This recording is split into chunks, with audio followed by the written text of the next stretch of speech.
So I was misunderstanding how convolution works, so I made a fix to it. But first, I removed the prefix lenet from all the function names because it looks much clearer in this way, and you could just tell by the file of the name that you are working on lenet. So, and also these max pool and convolution could be used for datasets other than mnest. Mnest is the dataset I'm using for this project. And these functions are like com2d or maxpool2d in TensorFlow, so maybe I may move these functions into inside layers file. So what I've done to convolution, before I was accepting both 3D and 4D shaped dataset as an X, but now I only accept 4D because it's more easier to deal with. It's easier to compute gradients. So I realized that it's easier to compute gradients if the shape of the datasets are in 4D. So I also changed the shape of datasets for the kernels into 4D. Before it was 3D, looks like this, but I added a number of input channels as well. So these are input channels, output channels. In this way, it's more, like I said, easier to compute gradients. Inside convolution functions, I made some change. So let's say this is the X to this function. You always have associated kernel inside this convolution, and the number of channels for the kernel has to match with number of input channels for the X. So this is batch size of 1 and has 2 channels of 3x3 matrices. So since it's got 2 channels, you also want to have 2 channels for kernel. But before I only had 1 kernel, and this is a big mistake. I mean, you could still, the model would still train. I mean, I could still train the model, but I don't think like the loss wouldn't decrease if the number of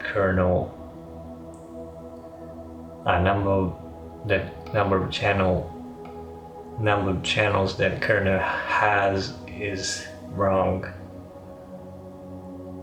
So yeah, I fixed this. So since convolution was broken, DOD kernel 2 was also broken because it uses convolution function. So I said the kernel has now 4D shape. The reason is that, yeah, I realized that when I was recomputing DOD kernel 2. So you have to somehow convolve S2 and DODC3 to get DOD kernel 2 with this shape. You kind of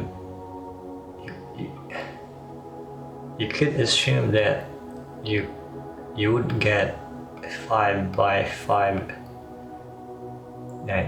matrices or matrix if you convolve these two, but I just couldn't figure out how to get shape of like this 16 by 6, and it turns out that you do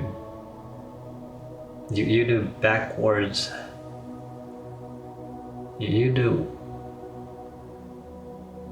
do exactly opposite thing that you have done in forward propagation. Like you just do you just do the backwards.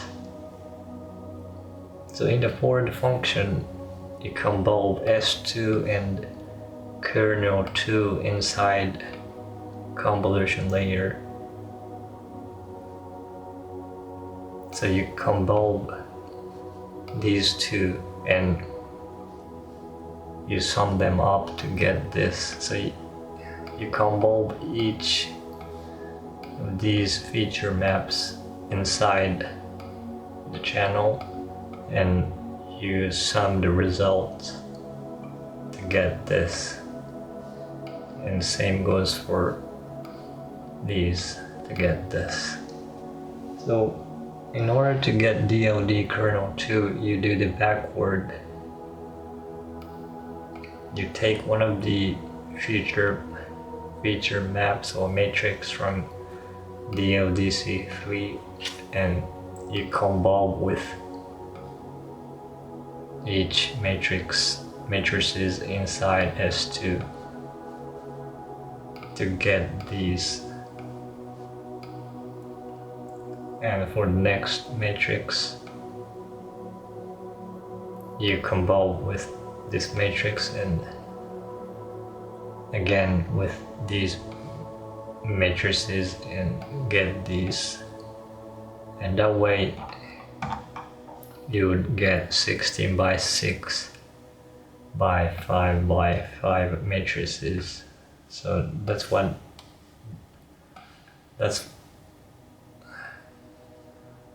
and this code is what, so these codes would do what exactly I just said, but these are like smaller shapes for for the tests or to demonstrate. Yeah, so it's pretty. So the convolution function was also broken, and the way I was computing DOD kernel 2 was also broken in order to get this shape. So I had to fix two things, I guess. And also I added new logging system to my model. So this is number of batches per epoch, and this is the batch that's been trained on right now. And also the loss updates dynamically, like it would update in every batch. So it's pretty neat, but my model is pretty slow, and as you can see, the loss doesn't decrease because I guess the reason is that I haven't calculated, or I still haven't updated. I'm not updating kernel 1 which I have to do it later. But and also, if it is a last batch, I have to change the batch size to 32 instead of 64, because I use batch size to make DLDs for, like, these tensors. I need batch size as a shape, one of the shape.